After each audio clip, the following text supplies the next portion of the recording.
Today on the Auburn Torch, we're recapping the weekend that was, and we're going to watch a swimming race. Let's do it.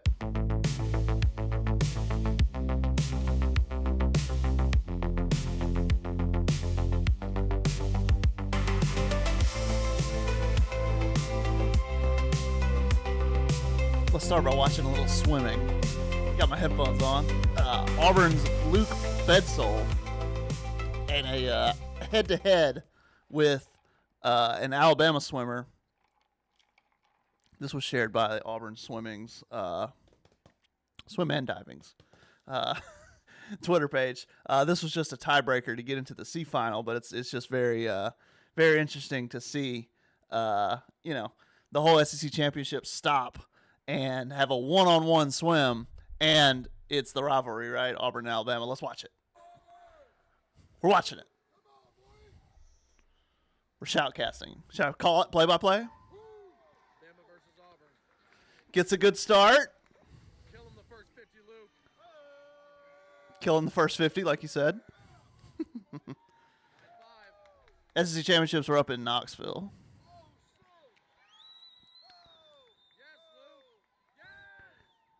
He's got the lead at the halfway point. They got to go down 25 and another 25 and then another 25.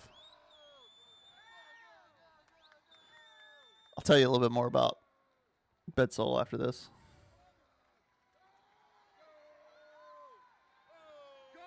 Can he do it? 5 meters.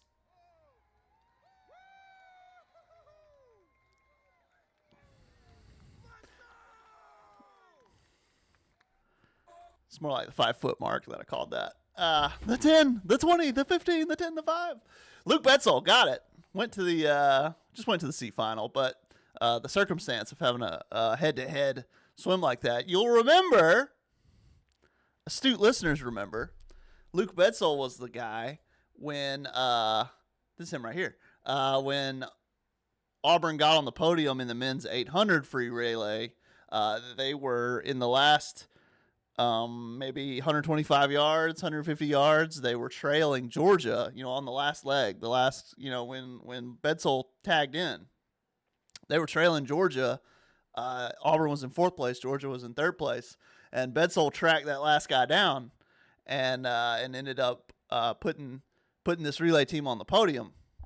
So there you go, Bedsole shining against the rivals. They might. I'm done with these headphones. They might. I'm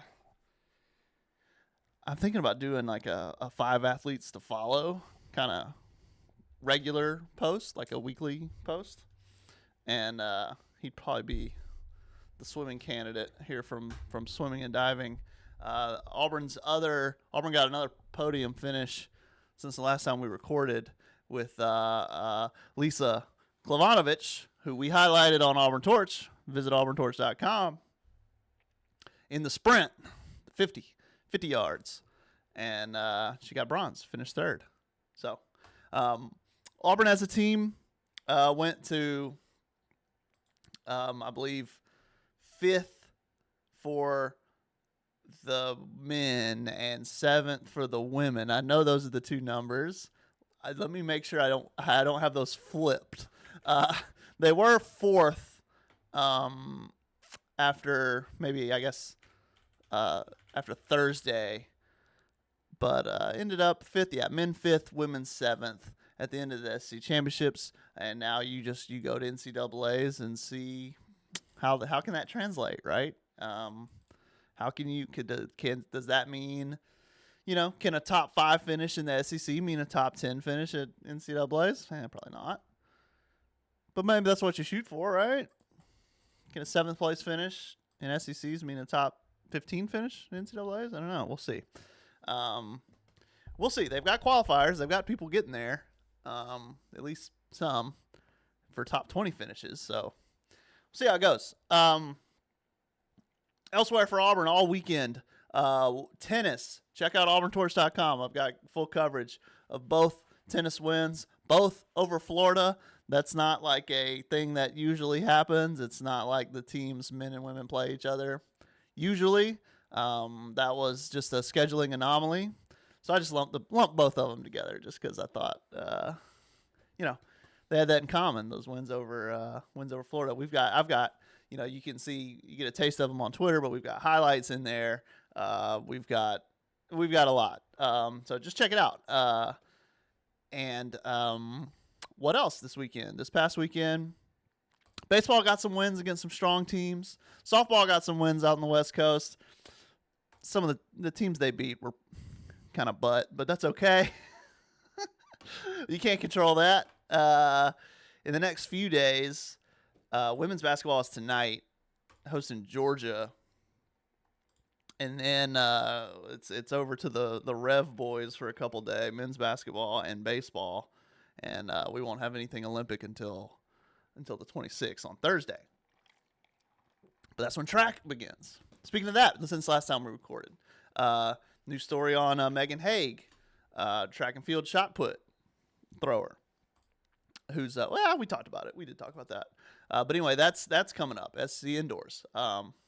Anyway, please check out the Torch. The other thing that happened, obviously, gymnastics picked up 197.25. 197.25. I forgot, because I predicted a 197.2. 197.25.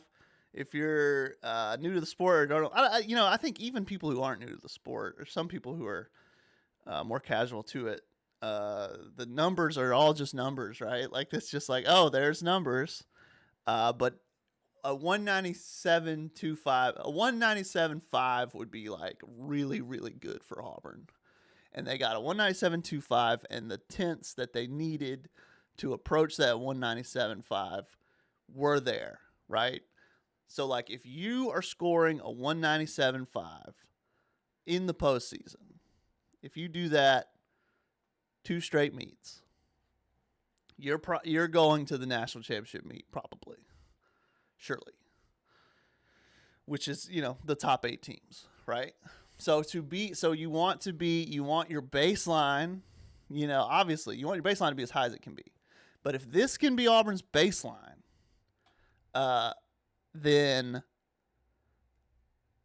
then in the postseason, you make that next step up when it counts, right? So again, I told you, listen, this is a safe space, right? This is just us, right? The real heads knew. And I said it going in, this is going to be an annoying weekend on Twitter, because Auburn's going to lose to Alabama. And even if because Alabama just so happens to be number 3 in the country this year, and even if Auburn performs really well, there's going to be people performatively upset about it, who don't know ball. And then it was, right? But the key was Auburn did perform well. Auburn did have its best meet of the year. And I'm telling you, this is what we're talking about in here. There are more tents out here. Obviously, look, like if Beam juts right over, you're in that territory. If audio listeners were looking at, also we watched the swimming earlier that you didn't see, but we're also looking at this chart with Auburn scoring. If Beam can be, Beam was already pretty good. You can't expect a 4.9525. I mean, they will, but I don't know if you can expect 4.9525 every time. But the tents, I'm telling you, the tents are out there. Vault still hasn't had its exceptional night because it's built throughout the lineup. The middle of the lineup is doing so well, but it hasn't quite had Paige, and it would have been Sophia Bell slamming the door with a 9.925 at the end of it, right? And once that happens, they're going to gain another tenth, 3/4 of a tenth, right there. Bars, so much work left, right? Bars, so much more they can do. If you can get to where you're only dropping, if Kiko's manages to get up to a 9.9, that's a tenth and a quarter, right? On this lineup right here. A lot of ifs and buts. The whole sport is ifs and buts. Irvine had a dip on her beam. On beam, she had been scoring 9.87599s. She hits that. That's half a tenth. So there's so many tenths still out there so there's a reason why we say, like, oh, not only was it a good score, like on the surface level, 19725, but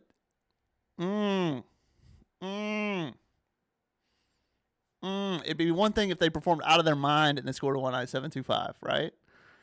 Stuff is still out there for them to get, and I mean that if you're Auburn, you hope, but that may just be the story of the season, is that they're just going to peak at the end, right? So we'll see. There's a few reasons why it could happen. So anyway, this week they've got Oklahoma. Look at this stretch for Auburn gymnastics schedule. I'll also just say, if you enjoyed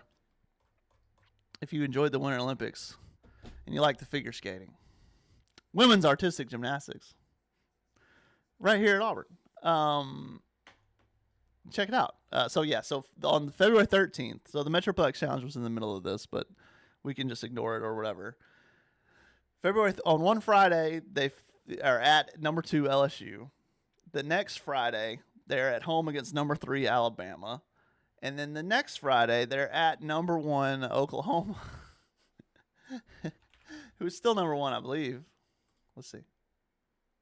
Yeah, of course they are. Auburn's moved up to 15. I could have led with that. They were down to like 18. And that's in QS. Okay, all right. So you want to be top 16.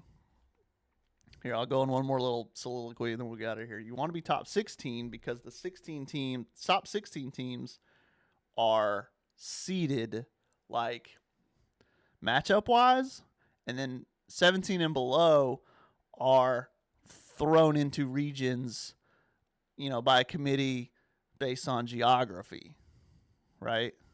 So if you're Auburn, that's bad, because if you're 17, you're going to end up with Oklahoma, LSU, Alabama, Florida, because you're geographically close to them, right?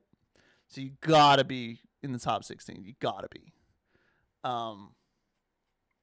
Or else you'll have to beat them at the very beginning of postseason. You'd rather have the path to the national championship meet, to compete with them at the national championship meet, not in the first round. And then it looks, and then to everyone, again, to the casual fan and to everyone else, it's a first round. It's a first or second round exit. That's bad. Second round exit is not that bad. So anyway, top 5. They're in 5th. They're at 15. They're got a pretty sizable little lead. Got to finish the drill. Got to put together a few more 197s. Would help your cause and keep you from falling out of it. Yeah. So listen, that's all we're gonna do today. We watched a little swimming, and yeah. The Olympics are done. Kirsty Coventry talked about it. I saw on NBC. They cut, and they said they cut it. They were like, go online for the full interview, and they cut her saying War Eagle. So I actually didn't. I was lazy. I should have pulled up the full interview and watched it to see if there was any more. But the swimming account tweeted all of her interview and what she said. So anyway, we were talking about it yesterday. It's like pretty S-tier Olympics for me. Like, I really enjoyed it, probably because my wife was on maternity leave, so we just watched. We were able to. She was able to watch a lot of it. We were able to watch. It was on our TV a lot. And with the time zone thing, it was during the daytime. And but then it's also like there's probably a reason it's. I don't know. I might not have had it on for another week. We're kind of done with it. But anyway, hey, maybe we'll talk more about that tomorrow. Yeah. Let's call it right there. AuburnTorch.com. Check it out. I'm gonna work on athletes to watch for this week. But check out the tennis. There's video in here, man. Multimedia. Check out the tennis. Check out the gymnastics. Check out the track. And leave a comment. Let me know. What you think. What makes sense. Does anything not make sense? Anything we can do to be covering it better? Or if you have an opinion or a comment, just let me know. All right, and we'll be back for another Torch Talk tomorrow. Until then, take care.